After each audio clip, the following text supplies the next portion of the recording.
अस्सलाम वालेकुम। आज जो हम टॉपिक स्टार्ट करने जा रहे हैं वो है अल्ट्रासाउंड। सबसे पहले हम अल्ट्रासाउंड की देख लेते हैं डेफिनेशन। अल्ट्रासाउंड दो वर्ड से मिलकर बना है, ultra and sound. Ultra means beyond and extreme, and sound means कि जो हमारे पास साउंड वेव्स होती हैं ये मैकेनिकल वेव्स होती हैं, और ये प्रोड्यूस किस तरह होती हैं, जब भी कोई इलास्टिक मीडियम जैसे कि एयर वगैरह उसकी मैकेनिकल डिस्टर्बेंस होती है तो हमारे पास साउंड वेव्स प्रोड्यूस होती हैं। नेक्स्ट हमारे पास अल्ट्रासाउंड की मेन डेफिनेशन आ जाती है कि any vibration having frequency above the Audible sound range.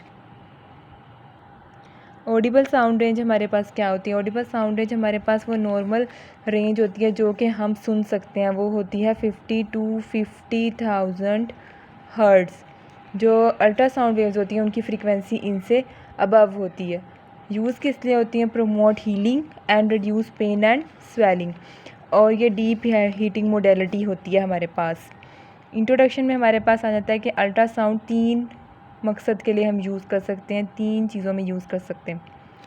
Diagnosis में, डिस्ट्रक्शन ऑफ टिश्यूज़ के लिए यूज़ कर सकते हैं, और फिज़िकल थेरेपी में, थेरेपी मतलब ट्रीटमेंट वगैरह में यूज़ कर सकते हैं।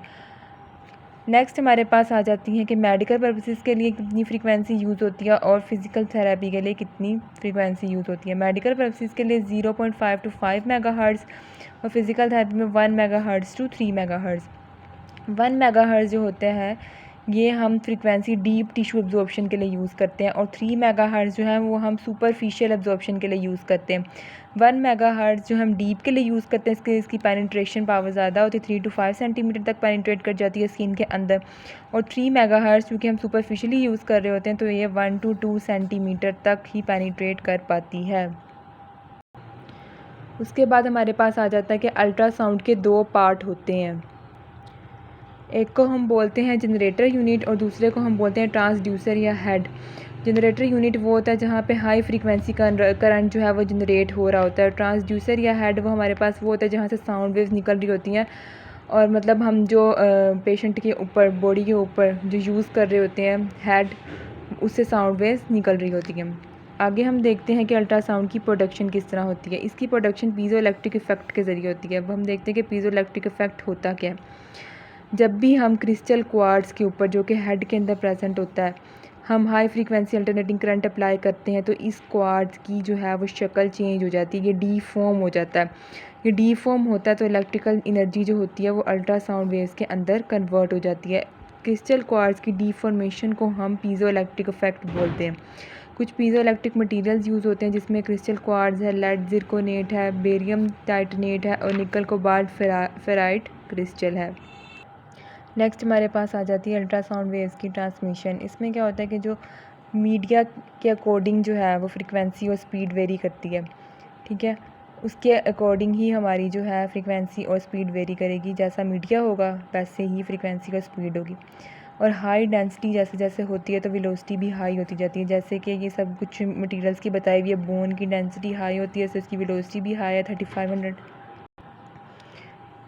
मसल की बोन से कम होती है तो इसकी वेलोसिटी भी इससे कम है, 1540 है। वाटर की उससे कम है क्योंकि इसकी डेंसिटी कम है। एयर की डेंसिटी सबसे कम है तो इसकी वेलोसिटी भी सबसे कम है। नेक्स्ट हमारे पास आ जाता है कि अटेनुएशन ऑफ अल्ट्रासाउंड। अटेनुएशन में क्या होता है कि जो ग्रेजुअल रिडक्शन होता रहता है हमारे पास इंटेंसिटी ऑफ अल्ट्रासाउंड बीम के अंदर, ठीक है। जैसे ही ट्रीटमेंट हेड को हम अप्लाई करते हैं उसके अंदर से वेव्स निकलती हैं तो आहिस्ता आहिस्ता वेव्स की जो इंटेंसिटी है वो कम होती जाती है।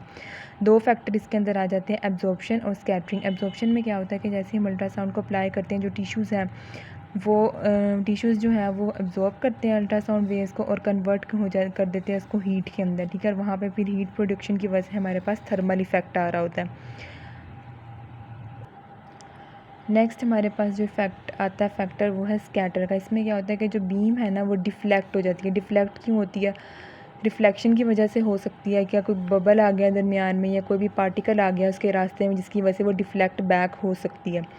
नेक्स्ट हमारे पास आ जाती है half value distance. Half value distance हमारे पास क्या होता है कि beam of rays is reduce to half of surface intensity deeper it passes. मतलब जैसे जैसे इंटेंसिटी डीप जाएगी टिश्यूज़ के अंदर वैसे वैसे उसकी इंटेंसिटी ओरिजिनल के मुकाबले में हाफ़ होती जाएगी।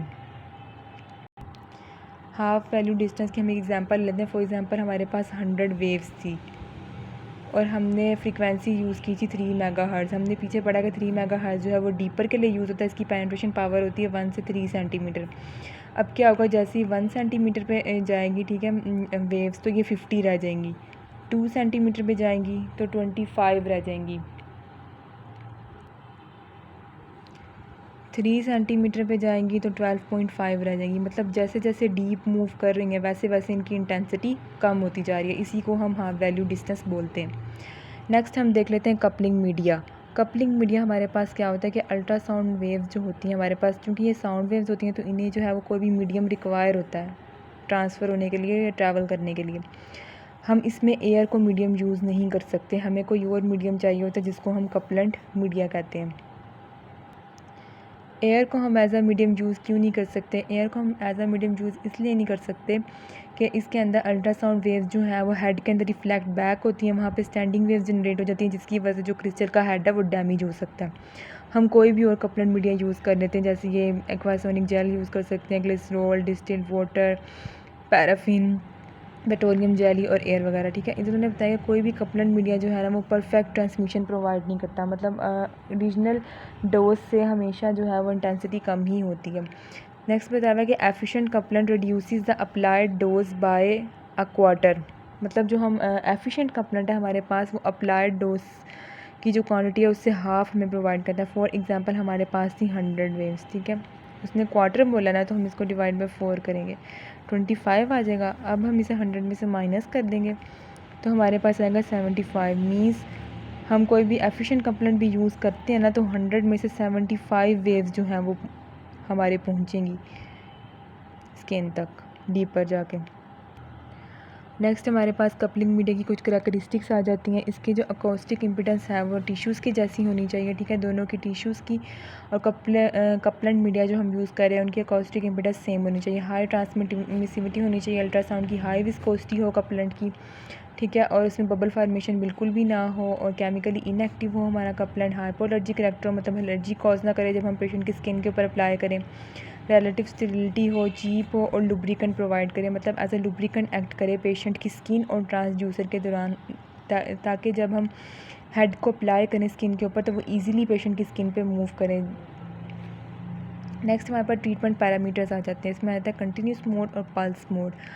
कंटिन्यूस मोड में क्या होता है कि ट्रीटमेंट हैंड को हम कंटिन्यूसली अप्लाई करते हैं, ठीक है, मतलब बीच में कोई भी हम गैप वगैरह नहीं लेते। लेकिन जो पल्स मोड है इसमें क्या होता है कि इसमें हम कुछ देर के लिए अप्लाई करते हैं, कुछ देर के लिए अप्लाई नहीं करते, मतलब बीच में इंटरवल्स होते हैं। इसमें एक हमारे पास जो टर्म आ जाती है वो होती है पल्स्ड मार्क स्पेस रेशियो। इसमें हमारे पास क्या होता है, इसको हम MS से भी डिनोट करते हैं। ये कुछ टाइम के लिए अल्ट्रासाउंड वेव्स हमारे पास आती हैं और कुछ टाइम के लिए नहीं आती।